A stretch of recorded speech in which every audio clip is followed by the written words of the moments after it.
നിങ്ങൾ ആദ്യമായിട്ടാണ് ഈ ചാനൽ കാണുന്നതെങ്കിൽ സബ്സ്ക്രൈബ് ചെയ്ത് സപ്പോർട്ട് ചെയ്യുക. ശിവും മിസ്റ്റോയും കൂടി ഒരു കഫേയിലേക്കാണ് പോകുന്നത്.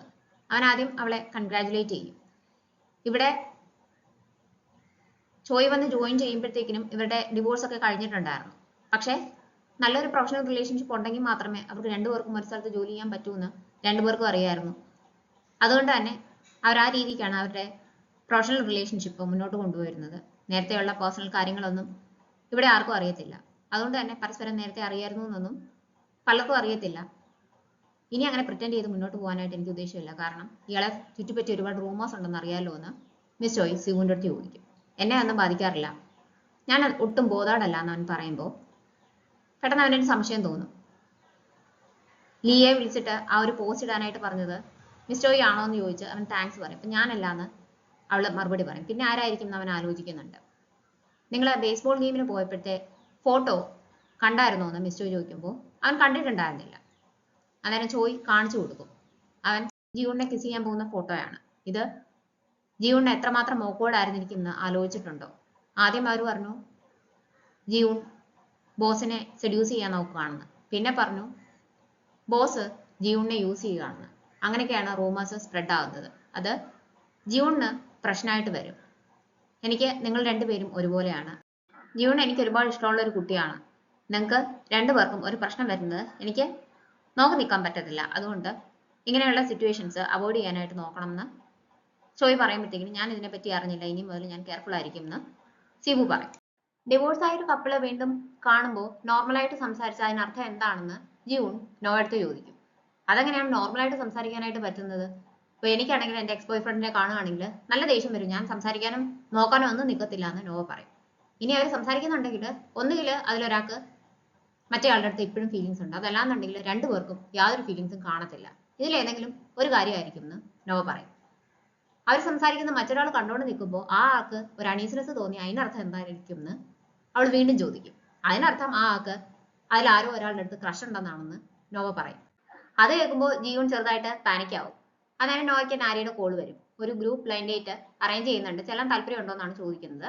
നോവ ചെല്ലാന്ന് സമ്മതിക്കും. ജീവനെയും കൂടെ ചെല്ലാനായിട്ട് നിർബന്ധിക്കും. പക്ഷെ അവൾക്ക് താല്പര്യം ഇല്ല എന്ന് പറയും.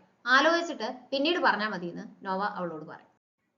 പ്രോഡക്റ്റ് ഷോറൂമിലേക്ക് ലഞ്ച് കഴിഞ്ഞ് ചെല്ലണമെന്ന് സിബു പറഞ്ഞിട്ടുണ്ടായിരുന്നു. അതനുസരിച്ച് ജീവൻ അങ്ങോട്ടേക്ക് ചെല്ലുമ്പം അവനവിടെ പാടൊക്കെ കേട്ട് ഉറങ്ങുമായിരിക്കും. നോക്കുമ്പോൾ അവൻ്റെ മുഖത്തേക്ക് വെയിലടിക്കുന്നുണ്ട്. അവള് വെയിലടിക്കാതിരിക്കാനായിട്ട് കുറച്ചു നേരം അവൻ്റെ ഫ്രണ്ടിൽ നിൽക്കും. മറ്റേ ആൾക്ക് ക്രഷ് ഉണ്ടായിരുന്നത് കൊണ്ടായിരിക്കാം ഒരു അണീസിനെസ് തോന്നിയെന്ന് നോവ പറഞ്ഞ ആലോചിച്ചിട്ട് അവൾ പതുക്കെ ക്യാങ്ങിൻ്റെ അടുത്തേക്ക് ചെല്ലും. പെട്ടെന്ന് അവൻ കണ്ണു തുറക്കും. അവള് കൊതുകിനെ ഓടിക്കുമായിരുന്നു എന്ന് പ്രിറ്റൻഡ് ചെയ്യും. അന്നേരം അടുത്ത ഒരു AI അസിസ്റ്റഡ് ഹോം പ്രോജക്റ്റ് ആണ്. അതിന്റെ സിനാരിയോസ് എന്തൊക്കെയാണെന്ന് ജീവൻ തന്നെ കണ്ടുപിടിക്കണം. ഇംപ്ലിമെന്റ് ചെയ്യുന്ന കാര്യം എല്ലാം ഡെവലപ്മെന്റ് ടീമും ഞാനും നോക്കിക്കോളാം എന്ന് ക്യാങ് അവർക്ക് വാക്ക് കൊടുക്കും. ഇത് പ്രസിഡന്റ് ഹാനും താല്പര്യമുള്ള ഒരു പ്രോജക്റ്റ് ആണ്. അതിന് വേണ്ടിയിട്ടാണ് സിബു US നിന്ന് വന്നത്. അതുകൊണ്ടാണ് പുതിയൊരു ടാസ്ക് ഫോഴ്സും ഫോം ചെയ്തേക്കുന്നതെന്ന് ജീവന് മനസ്സിലാവും. ടാസ്ക് ഫോഴ്സിലേക്ക് ഒരുപാട് പേര് ഇപ്പോൾ അപ്ലൈ ചെയ്തിട്ടുണ്ട്. അവരാരും സ്വന്തം ഇഷ്ടപ്രകാരമല്ല ചെയ്തേക്കുന്നത്. എന്തെങ്കിലുമൊക്കെ സമ്മർദ്ദം കാരണമാണ്, ടീം മാറാൻ വേണ്ടിയിട്ടാണ് അവരെല്ലാം ഇന്റർവ്യൂവിന് ചെല്ലുന്നത്. നോവയ്ക്കും ജൂണിനും അങ്ങോട്ടേക്ക് പോകണമെന്നുണ്ട്. പക്ഷേ സാഹചര്യം കാരണം അവരിതുവരെ പോകാനായിട്ട് തീരുമാനിച്ചിട്ടുണ്ടായിരുന്നില്ല. ഓരോരുത്തരായിട്ട് ഇന്റർവ്യൂ ചെയ്ത് കഴിയുമ്പോഴത്തേക്കിനും ആർക്കും താല്പര്യം ഉണ്ടായിട്ടല്ല ഇങ്ങോട്ടേക്ക് വന്നതെന്ന് ക്യാങ്ങിന് മനസ്സിലാവും. അന്നേരമാണ് നാരി അങ്ങോട്ടേക്ക് വരുന്നത്. എന്തുകൊണ്ടാണ് അപ്ലൈ ചെയ്തതെന്ന് ചോദിക്കുമ്പോൾ എനിക്ക് പുതിയ പുതിയ കാര്യങ്ങൾ ട്രൈ ചെയ്യാനായിട്ട് ഇഷ്ടമാണ്. സത്യസന്ധമായിട്ട് പറയുവാണെങ്കിൽ എൻ്റെ ടീം ലീഡർ എന്നെ ടീമിൽ നിന്ന് പുറത്താക്കാൻ പോവുകയാണെന്ന് പറഞ്ഞു. ഞാനിങ്ങനെ ഒരുപാട് ചോദ്യങ്ങളൊന്നും ചോദിക്കുന്നത് ടീം ലീഡറിന് ഇഷ്ടമല്ല എന്ന് അവൾ പറയും. അത് കേൾക്കുമ്പോൾ ക്യാങ്ങിന് ഇഷ്ടപ്പെടും. അവളെ ടീമിൽ എടുക്കാൻ തീരുമാനിക്കും. ബാക്കിയുള്ള ആരെയും ഇനിയും ഇന്റർവ്യൂ ചെയ്യേണ്ട, ടീമിലേക്ക് ബാക്കി ആരെയൊക്കെ റിക്രൂട്ട് ചെയ്യണമെന്ന് എനിക്കൊരു ധാരണയുണ്ട്, ഞാനായിട്ട് അവരെയൊക്കെ വിളിച്ചോളാമെന്ന് അവൻ ജീവൻ്റെ അടുത്ത് പറയും. ഉച്ച കഴിഞ്ഞ് ലീവ് എടുത്തിട്ട് ഞാനൊരു സ്ഥലം വരെ പോവുകയാണെന്ന് ക്യാങ് പറയുമ്പോൾ എങ്ങോട്ടേക്കാണെന്ന് ജീവൻ ചോദിക്കും. അതിന്റെ പേഴ്സണൽ കാര്യമാണ്, പറയേണ്ട ആവശ്യമുണ്ടോ എന്നാണ് അവൻ തിരിച്ചു ചോദിക്കുന്നത്. അവൾ ക്യൂരിയസ് ആവും. ഇനി എങ്ങാനും മിസ് ചോയെ കാണാൻ പോയതാണോ എന്ന് വിചാരിച്ചിട്ട് ചോയുടെ ഡിപ്പാർട്ട്മെന്റിലേക്ക് അവൾ ചെല്ലും. അവളെ കാണുമ്പോൾ അവളെ കാണാൻ വേണ്ടിയിട്ട് ഇരിക്കുകയായിരുന്നു മിസ് ചോയ്. കല്യാണത്തിന് എന്നതിന് വേണ്ടിയിട്ട് ഒരു താങ്ക് യു ഗിഫ്റ്റ് ഒക്കെ ജീവന് കൊടുക്കും. പുതിയ ടീം എങ്ങനെയുണ്ട്, ടീം ലീഡർ എങ്ങനെയുണ്ടെന്നൊക്കെ ചോദിക്കുമ്പോൾ അവൾ പോസിറ്റീവായിട്ടാണ് മറുപടി പറയുന്നത്. ചില സമയത്ത് ക്യാങ് എല്ലാ കാര്യങ്ങളും സ്വന്തമായിട്ട് ചെയ്യണം എന്നുള്ളൊരു വാശി കാണിക്കും. ഒന്നും നമ്മളുമായിട്ട് ഷെയർ ചെയ്യത്തില്ല. അങ്ങനെയുള്ളപ്പോൾ അപ്പുറത്ത് നിൽക്കുന്ന ആൾക്ക് ലോൺലിനെസ് തോന്നും. പക്ഷെ പിടിച്ചു നിൽക്കണം. അതെല്ലാം മനസ്സിലാക്കിയിട്ട് സിബു തന്നെ തിരിച്ചു വന്ന് നമ്മളോട് സംസാരിച്ചോളും എന്നൊക്കെ ചോയ് അവളുടെ അടുത്ത് പറയും.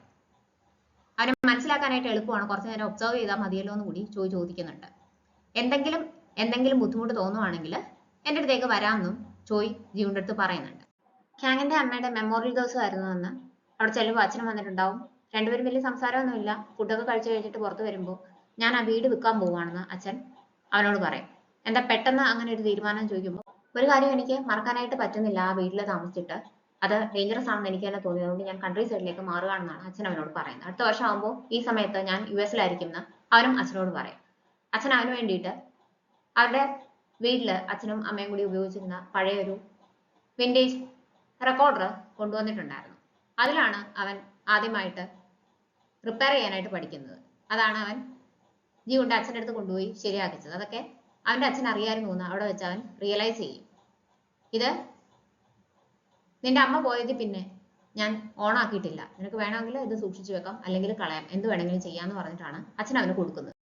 വീട്ടിൽ വന്നതിന് ശേഷം ജിയോൺ ആലോചിക്കുന്നത് മുഴുവൻ ജീവുവിനെ പറ്റിയിട്ടാണ്, അവൻ എവിടെയായിരിക്കും പോയതെന്നൊക്കെ. എന്നിട്ട് പതുക്കെ അവന്റെ സോഷ്യൽ മീഡിയ പ്രൊഫൈലൊക്കെ കണ്ടുപിടിക്കാനുള്ള ശ്രമങ്ങളൊക്കെ നടത്തും.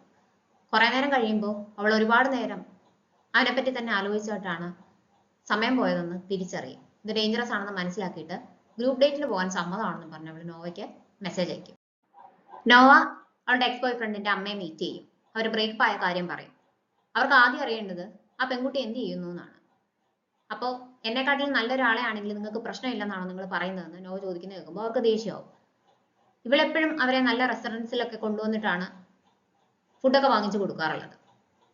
അവര് അന്നത്തെ ദിവസം കൊണ്ടുവന്ന ബാഗ് പോലും അവൾ വാങ്ങിക്കൊടുത്തതാണ്. അതുകൊണ്ട് തന്നെ അവരങ്ങനെ സംസാരിക്കുന്ന കേൾക്കുമ്പോൾ അവർക്ക് ദേഷ്യം കൂടും. അവനോടൊന്ന് സംസാരിച്ച് കാര്യം പറഞ്ഞ് മനസ്സിലാക്കണമെന്ന് പറയുമ്പോൾ അവനങ്ങനെ പറഞ്ഞിട്ടുണ്ടെങ്കിൽ ഞാൻ സംസാരിച്ചത് കൊണ്ട് എന്തെങ്കിലും മാറ്റം വരുമോ എന്നാണ് അവർ ചോദിക്കുന്നത്. നിങ്ങൾ കല്യാണം കഴിക്കാൻ പോകുന്ന ആളുകളാണ്, അതുകൊണ്ട് എല്ലാ കാര്യങ്ങളും ശ്രദ്ധിച്ചോണം എന്നൊക്കെ പറഞ്ഞിട്ട് ഓരോരോ കുഞ്ഞു കാര്യങ്ങൾക്കും എന്നെ എന്തിനാണ് പിന്നെ വിളിച്ചു വരുത്തിയതെന്ന് പറഞ്ഞിട്ട് അവള് ദേഷ്യപ്പെടും. നീ ഇങ്ങനെ ഒരാളാണെന്ന് എനിക്ക് അറിയത്തില്ലായിരുന്നു, എത്ര റൂഡാണെന്നൊക്കെ പറഞ്ഞിട്ട് അവരും തിരിച്ച് ദേഷ്യപ്പെടും. ഇതൊക്കെ കണ്ടോണ്ടിരിക്കുകയാണ് അപ്പുറത്ത് ജെയിൻ. അവൻ പറഞ്ഞതനുസരിച്ച് റിവെഞ്ചിന് വേണ്ടിയിട്ടാണ് ഇവരെ വിളിച്ചു വരുത്തുന്നത്. പക്ഷെ അവർ പ്ലാൻ ചെയ്ത കൂട്ടൊന്നുമല്ല. അവൾ സംസാരിക്കുന്നതെന്ന് മനസ്സിലാക്കിയിട്ട് അവൻ അങ്ങോട്ടേക്ക് ചെന്ന് എനിക്ക് നിങ്ങളുടെ മോളെ ഇഷ്ടപ്പെട്ടു, ഡേറ്റ് ചെയ്യാൻ താല്പര്യമുണ്ടെന്ന് പറയും. ഇത് എന്റെ മോളൊന്നുമല്ല എന്ന് അവർ പറയുന്ന കേൾക്കുമ്പോൾ ഇവൻ വിസിറ്റിംഗ് കാർഡ് എടുത്ത് കൊടുക്കും. നോവയാണ് അത് തട്ടിപ്പറിച്ച് വാങ്ങിക്കുന്നത്. ഇയാള് ഒരു ലോയർ ആണെങ്കിൽ മാരേജ് ഫ്രോഡിനെ പറ്റി എനിക്ക് കുറച്ച് കാര്യങ്ങൾ പറഞ്ഞു തരാമോ, ഒരു കേസ് ഫയൽ ചെയ്യാനാണെന്ന് പറഞ്ഞിട്ട് അവള് ദേഷ്യത്തിൽ അവിടെ നിന്ന് ഇറങ്ങിപ്പോകും. നിങ്ങൾ എന്തായാലും കല്യാണം കഴിക്കാൻ പോവാണെന്നുള്ള രീതിക്ക് സംസാരിച്ച് നോവയെ കൊണ്ട് അവന് വേണ്ടുന്ന കാര്യങ്ങൾ മുഴുവൻ അവർ ചെയ്യിച്ചിട്ടുണ്ടായിരുന്നു. അവനിപ്പോ താമസിക്കുന്ന റൂമിലേക്കുള്ള സാധനങ്ങൾ വരെ നോവയാണ് വാങ്ങിച്ചു കൊടുത്തിട്ടുള്ളത്. അതുകൊണ്ട് തന്നെ അവിടെ നിന്ന് ഇറങ്ങി പോരുമ്പോൾ അന്നത്തെ ദിവസത്തെ ബില്ല് നിങ്ങൾ തന്നെ കൊടുത്താൽ മതിയെന്ന് അവള് എക്സ് ബോയ് ഫ്രണ്ടിന്റെ അമ്മയടുത്ത് പറഞ്ഞിട്ടാണ് പോരുന്നത്. തിരിച്ചിറങ്ങുമ്പോൾ ആ വിസിറ്റിംഗ് കാർഡ് അങ്കിളുടെ ആയിരുന്നു എന്ന് ജെയിൻ സമ്മതിക്കും. ഇങ്ങനെ പോയാൽ പറ്റത്തില്ല, നമുക്ക് റിവെഞ്ചുമായിട്ട് തന്നെ മുന്നോട്ട് പോകണം, ഇന്ന് നമ്മൾ വിചാരിച്ച കൂട്ടൊന്നും അല്ല ഇയാൾ അവിടെ ചെന്നിട്ട് സംസാരിച്ചതെന്ന് അവൻ പറയുമ്പോഴത്തേക്കിനും എനിക്ക് താല്പര്യമില്ല, വീക്കെൻഡ് ഞാൻ ഫ്രീ അല്ല, എനിക്കൊരു ബ്ലൈൻഡ് ഡേറ്റിന് പോകാനുണ്ടെന്ന് അവൾ പറയും. അന്നേരം അവൻ എക്സ് ബോയ് ഫ്രണ്ടിന്റെ സോഷ്യൽ മീഡിയ പോസ്റ്റ് കാണിച്ചു കൊടുക്കും. പുതിയ ഗേൾ ഫ്രണ്ടിന്റെ കൂടെ സർഫിങ്ങിന് പോകുന്നു എന്നും പറഞ്ഞിട്ട് അവൻ ഫോട്ടോ ഒക്കെ പോസ്റ്റ് ചെയ്തിട്ടുണ്ടായിരുന്നു. അത് കാണുമ്പോൾ നോവയ്ക്ക് ദേഷ്യവും. പിറ്റേ ദിവസം ജിയൂൺ സിവുവിന് കൊണ്ടുപോയി പ്രപ്പോസൽ സബ്മിറ്റ് ചെയ്യും. അവൾ രാത്രി മുഴുവൻ ഉറങ്ങാതിരുന്നാണ് അത് ചെയ്തതെന്ന് അവന് മനസ്സിലാവും. നമുക്കിനി വേണ്ടുന്നത് ഒരു ലാബാണെന്ന് അവൾ പറയുമ്പോൾ ഓൾറെഡി ഞാൻ എൻ്റെ വീട്ടിൽ അത് ചെയ്തിട്ടുണ്ട്, ഒരു ട്രയൽ എന്ന രീതിക്ക് ഇയാൾക്ക് വേണമെങ്കിൽ എൻ്റെ വീട്ടിലേക്ക് വരാമെന്ന് അവൻ പറയും. വീട്ടിലേക്ക് പോകാനായിട്ട് അവൾക്ക് കുറച്ച് ഹെസിറ്റേഷൻ ഉണ്ട്. ഇയാള് കംഫർട്ടബിൾ അല്ലെങ്കിൽ വരണ്ടെന്ന് അവൻ പറയുമ്പോൾ എനിക്ക് പ്രശ്നമൊന്നുമില്ല, ഇയാൾക്ക് പ്രശ്നമൊന്നും ഇല്ലെങ്കിൽ എനിക്കും പ്രശ്നമില്ല എന്ന് അവൾ പറയും. അങ്ങനെ അവർ വീട്ടിൽ ചെല്ലുമ്പോഴത്തേക്കിനും ഇവനെല്ലാം അവന്റെ റോബോട്ട് വാക്യൂം ക്ലീനറിൽ സെറ്റ് ചെയ്ത് വെച്ചിട്ടുണ്ടായിരുന്നു. അതെല്ലാം കാണിച്ചു കൊടുക്കും. അതിന്റെ ആപ്പ് എങ്ങനെയാണ് വർക്ക് ചെയ്യുന്നതെന്നെല്ലാം അവൾക്ക് എക്സ്പ്ലെയിൻ ചെയ്ത് കൊടുക്കും. അവളതെല്ലാം നോക്കി മനസ്സിലാക്കും. അപ്പോൾ സിംഗിളായിട്ട് ലൈഫ് ലീഡ് ചെയ്യുന്ന ഒരു ആളുടെ റുട്ടീൻ എങ്ങനെയായിരിക്കും എന്ന് മനസ്സിലാക്കി കഴിഞ്ഞിട്ടുണ്ടെങ്കിൽ കുറച്ചും കൂടി ഐഡിയാസ് കിട്ടുമെന്ന് പറഞ്ഞിട്ട് ക്യാങ്ങിന്റെ ഒരു ദിവസം എങ്ങനെയായിരിക്കും എന്ന് അവനോട് ചോദിക്കും. വീട്ടിൽ വന്നു കഴിയുമ്പോൾ എന്തൊക്കെയാണ് ചെയ്യുന്നതെന്നെല്ലാം അവൻ അവളോട് പറഞ്ഞു കൊടുക്കും. നോക്കുമ്പോൾ അവിടെ മാർക്കർ ഇരിപ്പുണ്ട്. ഇവിടെ വൈറ്റ് ബോർഡ് ഒന്നും ഇല്ലാതെ ഈ മാർക്കർ എന്തിനാണെന്ന് ചോദിക്കുമ്പോൾ ആ വാക്യൂം ക്ലീനർ അവൻ എഴുതുന്ന ആ ഒരു ഗ്ലാസ് ഫോട്ടോ ആയിട്ട് കാണിച്ചു കൊടുക്കും. അതിൽ അവൻ ജിയൂണിനെ റിക്രൂട്ട് ചെയ്യാൻ നേരത്ത് എന്തൊക്കെയാണ് എഴുതിയിരുന്നതെന്നൊക്കെ ഉണ്ടായിരുന്നു. അതെല്ലാം മായ്ച്ചു കളഞ്ഞിട്ട് ലാസ്റ്റ് അവന് ഒരു കാര്യം എഴുതുന്നുണ്ട്, ജിയൂണിനെ കാണുമ്പോൾ ഞാൻ അറിയാതെ ചിരിക്കാറുണ്ടെന്ന്. അത് മാത്രമായിട്ട് അവിടെ ഉണ്ടാവും. അത് മായ്ച്ചു കളയാൻ അവൻ മറന്നുപോയിട്ടുണ്ട്. രണ്ടുപേരും ഇത് കണ്ട് ഫ്രീസ് ആവും. അവൻ പെട്ടെന്ന് തന്നെ അത് എറർ ആണെന്ന് പറഞ്ഞിട്ട് ഓഫ് ചെയ്യും. അവർക്ക് ഫീലിങ്സ് ഉള്ളതുപോലെ ഇനിയും സിവുവിനും ഉണ്ടോ എന്നുള്ള സംശയമാവും ജിയൂണിന്. ഒരു റിപ്പോർട്ട് കൊടുത്തത് ശരിയായില്ലെന്നും പറഞ്ഞിട്ട് മാനേജർ നോയെ വഴക്ക് പറയും. ആ വാശിക്ക് അവള് ടാസ്ക് ഫോഴ്സിലേക്ക് അപ്ലൈ ചെയ്യും. അവളെ കാണുമ്പോൾ തന്നെ എന്തുകൊണ്ടാണ് അപ്ലൈ ചെയ്തതെന്ന് ക്യാങ്ങിന് മനസ്സിലാവും. മിസ്റ്റർ കാരണമാണോ ഞങ്ങളുടെ ടീമിലേക്ക് വരുന്നതെന്ന് ചോദിക്കുമ്പോൾ ആണെന്ന് അവൾ സമ്മതിക്കും. നല്ലൊരു ടീം ലീഡർ ആണുള്ളത്, നമ്മൾ നല്ല കാര്യങ്ങൾ ചെയ്താൽ അക്നോളജ് ചെയ്യും, അപ്രിഷിയേറ്റ് ചെയ്യും എന്നൊക്കെ ചാ പറഞ്ഞിട്ടുണ്ടായിരുന്നു. എനിക്ക് മാനേജർ കോയുടെ ടീമിൽ നിന്ന് രക്ഷപ്പെട്ടിട്ട് നല്ലൊരു ടീം ലീഡറിന്റെ കൂടെ വർക്ക് ചെയ്യണമെന്നുണ്ട്, അതുകൊണ്ടാണ് അപ്ലൈ ചെയ്തതെന്ന് അവളെ സത്യസന്ധമായിട്ട് പറയും. അന്ന് വൈകിട്ട് ബസ് സ്റ്റോപ്പിലേക്ക് ഒന്നിച്ചു പോകാനായിട്ട് ക്യാങ് ജിയുടെ അടുത്തേക്ക് ചെല്ലും. എനിക്ക് വേറെ പ്ലാൻസ് ഉണ്ടെന്ന് അവൾ പറയും. നോക്കുമ്പോൾ നോവ അവളെ വന്ന് കൈ കാണിച്ചിട്ട് പോകുന്നത് ക്യാങ് കാണും. എവിടേക്കാണ് പോകുന്നതെന്ന് ചോദിക്കുമ്പോൾ അത് ഞാൻ പറയേണ്ട ആവശ്യമുണ്ടോ, എൻ്റെ പേഴ്സണൽ കാര്യമാണ്, കഴിഞ്ഞ ദിവസം പോയപ്പോൾ എന്നോട് പറഞ്ഞില്ലല്ലോ എന്ന് അവൾ തിരിച്ചു ചോദിക്കും. അവൾ ക്യൂരിയസ് ആയിരുന്നു എന്ന് അവന് മനസ്സിലാവും. എൻ്റെ അമ്മയുടെ മെമ്മോറിയൽ ദിവസമായിരുന്നു എന്ന് അവൻ പറഞ്ഞു കഴിയുമ്പോഴത്തേക്കിനും അവൾക്കും അവളൊരു ബ്ലൈൻഡ് ഡേറ്റിന് പോവുകയാണെന്ന് സമ്മതിക്കേണ്ടി വരും. ഞാൻ ഇയാൾക്ക് കൂടുതൽ വർക്ക് തരേണ്ടതായിരുന്നു എന്നാണ് അവൻ അന്നേരം പറയുന്നത്.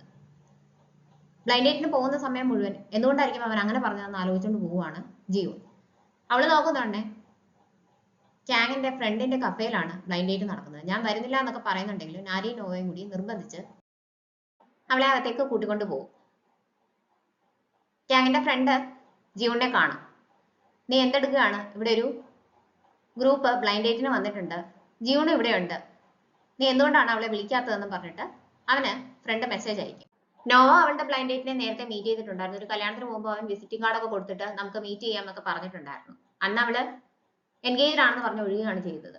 എന്നെ ഒഴിവാക്കാൻ വേണ്ടിയിട്ടാണോ എന്ന് അങ്ങനെ പറഞ്ഞതെന്ന് ചോദിക്കുമ്പോൾ അല്ല, അന്ന് എനിക്ക് ശരിക്കും ഒരു ബോയ് ഫ്രണ്ട് ഉണ്ടായിരുന്നു എന്ന് അവള് പറയും. അങ്ങനെയാണെങ്കിൽ നമുക്ക് കല്യാണത്തെ കുറിച്ച് സംസാരിക്കാം, കാരണം ഇയാൾക്ക് എന്തായാലും പ്രായം കൂടി വരികയാണല്ലോ. ഞാനാണെങ്കിൽ യങ് ആയിട്ടുള്ള പെൺകുട്ടികളെയാണ് പ്രിഫർ ചെയ്യുന്നത്, പക്ഷെ ഇയാളെ എനിക്ക് ഇഷ്ടപ്പെട്ടതുകൊണ്ട് നമുക്ക് ഈ റിലേഷനായിട്ട് മുന്നോട്ട് പോകാൻ, പെട്ടെന്ന് തന്നെ കല്യാണം കഴിക്കാൻ, കുട്ടികൾ വേണം എന്നൊക്കെ അവളോട് അവൻ പറയും. ജീവന്റെ ബ്ലൈൻഡ് ഡേറ്റ് ഒരു പാവം പയ്യനായിരുന്നു. അവളോട് കാര്യങ്ങളൊക്കെ ചോദിച്ച് മനസ്സിലാക്കും. ഫ്രണ്ട് വന്നിട്ട് ഇവളെ ഗ്രീറ്റ് ചെയ്യുമ്പോഴത്തേക്കും ആ ആളെ നേരത്തെ അറിയാമോ എന്ന് ചോദിക്കുന്നുണ്ട്. അതിനുശേഷം അവിടെ കുറെ കാർഡ്സ് ഒക്കെ വെച്ചിട്ടുണ്ട്. ഈ അടുത്ത കാലത്ത് ഇയാളെ ഏറ്റവും കൂടുതൽ സന്തോഷിപ്പിച്ചത് എന്തായിരുന്നു എന്നാണ് അവളുടെ കാർഡിലുള്ള ചോദ്യം. എന്റെ പുതിയ പ്രോജക്റ്റ് എന്നാണ് അവൾ പറയുന്നെങ്കിലും അവളുടെ മനസ്സിലേക്ക് ആദ്യം വരുന്നത് സിവു ആണ്. അവർ തമ്മിൽ ഇതുവരെ ഉണ്ടായ ഇന്ററാക്ഷൻസ് മുഴുവൻ ജീവൻ നോക്കും. അറിയാതെ തന്നെ അവനെ ഒരുപാട് ഇഷ്ടപ്പെട്ടു പോയി എന്ന് ജൂൺ തിരിച്ചറിയും. ജൂണിനെ മീറ്റ് ചെയ്യാനാണ് പിന്നീട് പോകുന്നത്. ജൂൺ ആപ്ലിക്കേഷന് പകരം ഒരു പ്രപ്പോസലാണ് സബ്മിറ്റ് ചെയ്യുന്നത്. അത് വായിക്കുമ്പോൾ തന്നെ അവന് ഇതിനെപ്പറ്റി നല്ല ഐഡിയ ഉണ്ടെന്ന് സിവുവിന് മനസ്സിലായിട്ടുണ്ടായിരുന്നു. ജൂൺ ഇതിൽ താല്പര്യമുള്ള ആളാണ്, ഇതിൽ ഡിഗ്രി കഴിഞ്ഞ ആളാണ്, പക്ഷെ സമയക്കുറവ് കൊണ്ടാണ് ടാസ്ക് ഫോഴ്സിലേക്ക് അപ്ലൈ ചെയ്യാത്തതെന്ന് പറയും. കുട്ടികളൊക്കെ ഉള്ളതുകൊണ്ട് ഇതുപോലെ ചില സമയത്ത് താമസിച്ചൊക്കെ വിളിക്കേണ്ടി വരും, ചിലപ്പോൾ ഇടയ്ക്ക് പോകേണ്ടി വരും. ടാസ്ക് ഫോഴ്സിൽ വന്നു കഴിഞ്ഞാൽ എനിക്ക് കൃത്യസമയത്ത് വന്നിട്ട് പോകാനൊക്കെ ബുദ്ധിമുട്ടായിരിക്കും എന്ന് അവൻ പറയുമ്പോൾ, അങ്ങനെയാണെങ്കിൽ ഇയാൾക്ക് ഫ്ലെക്സിബിൾ ആയിട്ടുള്ള ടൈമിംഗ് ഞാൻ അറേഞ്ച് ചെയ്ത് തരാം, നേരത്തെ വന്നിട്ട് നേരത്തെ പൊക്കോളൂ, ഇത്രയും അറിയുന്ന ഒരാള് ടീമിലേക്ക് വരണം എന്നാണ് എൻ്റെ ആഗ്രഹം എന്ന് ക്യാങ് അവനോട് പറയും. അത് കേട്ടിട്ട് അവന് സന്തോഷമാവും. അവൻ ആ ഓഫർ സ്വീകരിക്കും. പക്ഷെ ഒരു കാര്യം ഇയാൾ മനസ്സിലാക്കണം, ഈ ഒരു പ്രോജക്റ്റ് സക്സീഡ് ചെയ്ത് കഴിയുമ്പോൾ ഈ ടാസ്ക് ഫോഴ്സ് ഡിസ്ബാൻഡ് ചെയ്യും. അങ്ങനെ വരുമ്പോൾ ഇയാൾക്ക് ഏത് പൊസിഷൻ ചൂസ് ചെയ്യണം, അല്ലെങ്കിൽ എങ്ങോട്ടേക്ക് പോകണം, വേറൊരു കമ്പനിയിലേക്ക് പോകണം, അങ്ങനെയുള്ള കാര്യങ്ങളൊക്കെ തീരുമാനിക്കാനുള്ള പവർ ഉണ്ടായിരിക്കും എന്ന് ഞാൻ ഉറപ്പ് തരുന്നു എന്ന് സിവു അവൻ്റെ അടുത്ത് പറയും. എന്തുകൊണ്ടാണ് അവൻ്റെ കൂടെ ജോലി ചെയ്ത ആരെയും പിന്നീട് അതേ കമ്പനിയിൽ കാണാറില്ല എന്നൊക്കെ റൂമേഴ്സ് സ്പ്രെഡ് ആയതെന്ന് അന്നേരമാണ് ജൂണിന് മനസ്സിലാവുന്നത്. അതിനെക്കാട്ടിലും ബെറ്റർ ആയിട്ടുള്ള ഓപ്പർച്യൂണിറ്റീസ് എന്തായാലും അവർക്ക് പിന്നീട് കിട്ടുമെന്ന് അവന് മനസ്സിലാവും. ഇയാളാണോ ലീയെ കോണ്ടാക്ട് ചെയ്തതെന്ന് ക്യാങ് അവനോട് ചോദിക്കുമ്പോൾ അല്ല, ഞാൻ ഫോൺ നമ്പർ കൊടുത്തത് മാത്രമേ ഉള്ളൂ, ജീവനാണ് എൻ്റെ അടുത്ത് ആളുടെ ഫോൺ നമ്പർ അറിയാമോ എന്ന് ചോദിച്ചത്, കുറച്ച് തെറ്റിദ്ധാരണകളുണ്ട് ആളുകൾക്ക്, അത് എങ്ങനെയെങ്കിലും റെക്ടിഫൈ ചെയ്യണമെന്ന് പറഞ്ഞിട്ട് അവളാണ് അയാളെ കോണ്ടാക്ട് ചെയ്തതെന്ന് അവൻ സിവുവിൻ്റെ അടുത്ത് പറയും. ബാക്കി എല്ലാവരും സെക്കൻഡ് റൗണ്ടിന് പോവെങ്കിലും നോയും ജിയൂണും പോകത്തില്ല. അവർ സംസാരിച്ചുകൊണ്ടിരിക്കുമ്പോൾ ജിയൂണിന് ജൂണിന്റെ മെസ്സേജ് വരും. ഈ ഒരു പ്രോജക്റ്റ് സക്സസ്ഫുൾ ആവുകയാണെങ്കിൽ ക്യാങ് തിരിച്ച് US പോകുന്ന എന്നോട് പറഞ്ഞു, ഇയാളും ഇത് അറിഞ്ഞിരിക്കണമെന്ന് എനിക്ക് തോന്നിയെന്നാണ് അവന്റെ മെസ്സേജ്. അത് കാണുമ്പോൾ അവൾ ആകെ ഷോക്ക്ഡ് ആവും. വീട്ടിലേക്ക് തിരിച്ചെത്തി കഴിയുമ്പോൾ പുതിയൊരു വീഡിയോ ഉണ്ട്, കാണാൻ താല്പര്യം ഉണ്ടോയെന്ന് അവന്റെ റോബർട്ട് വാക്യൂം ക്യാങ്ങിന്റെ അടുത്ത് ചോദിക്കും. അവനത് പ്ലേ ചെയ്യാനായിട്ട് പറയുമ്പോഴത്തേക്കിനും തലേ ദിവസം ജൂൺ അവിടെ വന്നിരുന്നിട്ട് വാക്യൂം നോക്കിയതും അതിനോട് സംസാരിച്ചതും ഒക്കെയാണ് റെക്കോർഡ് ചെയ്ത് വെച്ചേക്കുന്നത്. അവൻ നോക്കുമ്പോൾ അവനെയും ക്യാമറ ഫോക്കസ് ചെയ്തിട്ടുണ്ടായിരുന്നു. ജീവൻ ഇതൊക്കെ നോക്കുമ്പോഴും സംസാരിക്കുമ്പോഴും എല്ലാം അവൻ അറിയാതെ ചിരിച്ചോണ്ട് അവളെ നോക്കിക്കൊണ്ട് നിൽക്കുന്നതാണ് ആ വീഡിയോയിൽ കാണുന്നത്. അത് കാണുമ്പോൾ അവളെ ഇഷ്ടമാണെന്ന് ക്യാങ്ങും തിരിച്ചറിയും. ഓൾറെഡി ഇഷ്ടമാണെന്ന് അറിയാമെങ്കിലും അവന്റെ ഫീലിങ്സ് എത്ര ഡീപ്പായിരുന്നു എന്ന് ഇപ്പോഴാണ് ക്യാങ് റിയലൈസ് ചെയ്യുന്നത്. അന്നേരം തന്നെ ക്യാങ് കഫേയിലേക്ക് വരും. ജിയോൺ ഇപ്പൊ പോയതേ ഉള്ളൂ എന്ന് ഫ്രണ്ട് അവനോട് പറയും. പണ്ട് പഠിച്ചുകൊണ്ടിരുന്നപ്പോൾ ഗായോളിനെ ഇഷ്ടപ്പെട്ടത് ഒരു ധൈര്യത്തിന്റെ പുറത്താണ്. അന്ന് അവൻ തിരിച്ചു ഇഷ്ടപ്പെടുമെന്നൊന്നും അവർക്ക് അറിയത്തില്ലായിരുന്നു. പക്ഷെ ആ ഒരു റിസ്ക് എടുക്കാൻ അവൾക്ക് അന്ന് നല്ല ധൈര്യം ഉണ്ടായിരുന്നു. പിന്നീട് ബ്രേക്കപ്പ് ആയപ്പോൾ എത്രമാത്രം വിഷമിച്ചു എന്ന് ജിയോൺ അറിയാം. അതുകൊണ്ട് ഈ ഒരു സ്റ്റേജിൽ വീണ്ടും ഒരു റിലേഷൻഷിപ്പിലേക്ക് പോകാൻ ജിയോണിന് താല്പര്യമില്ലായിരുന്നു. അവൾ പോലും അറിയാതെ അവൾ സീബുവിനെ ഇഷ്ടപ്പെട്ടു പോയതാണ്. ഇനിയിപ്പോ ഈ ഒരു പ്രോജക്റ്റ് സക്സസ്ഫുൾ ആയി കഴിയുമ്പോൾ ക്യാങ് US തിരിച്ചു പോവുകയാണെങ്കിൽ പിന്നെ ഇങ്ങനെ ഒരു റിലേഷൻ സ്റ്റാർട്ട് ചെയ്യുന്നതിൽ യാതൊരു അർത്ഥവുമില്ല. ഈ ഒരു റിലേഷൻ സ്റ്റാർട്ട് ചെയ്താതെ എങ്ങനെയാണ് അവസാനിക്കുക എന്ന് അവർക്ക് വ്യക്തമായിട്ട് അറിയാം. ജിയോൺ അതിനെപ്പറ്റിയൊക്കെ ആലോചിച്ചുകൊണ്ടാണ് നടക്കുന്നത്. ക്യാങ് കഫേ എന്നിറങ്ങി ജിയോണിനെ നോക്കി അവിടെ എല്ലാം ഓടി നടക്കും. കുറച്ചു ദൂരം ചെന്ന് കഴിയുമ്പോൾ ബസ് സ്റ്റോപ്പിലേക്ക് നടന്നു പോകുന്ന ജിയോണിനെ അവൻ കാണും. ക്യാങ് ജിയോണിനെ ഫോൺ ചെയ്യും. ഞാൻ അങ്ങോട്ടേക്ക് വരട്ടെ എന്ന് അവൻ ചോദിക്കുമ്പോൾ, വേണ്ട, എൻ്റെ അടുത്തേക്ക് വരണ്ട, അവിടെ തന്നെ നിന്നാൽ മതി, എനിക്ക് ടാസ്ക് ഫോഴ്സിൽ കണ്ടിന്യൂ ചെയ്യാൻ താല്പര്യമില്ല എന്ന് ജിയോൺ ക്യാങ്ങിന്റെ അടുത്ത് പറയും.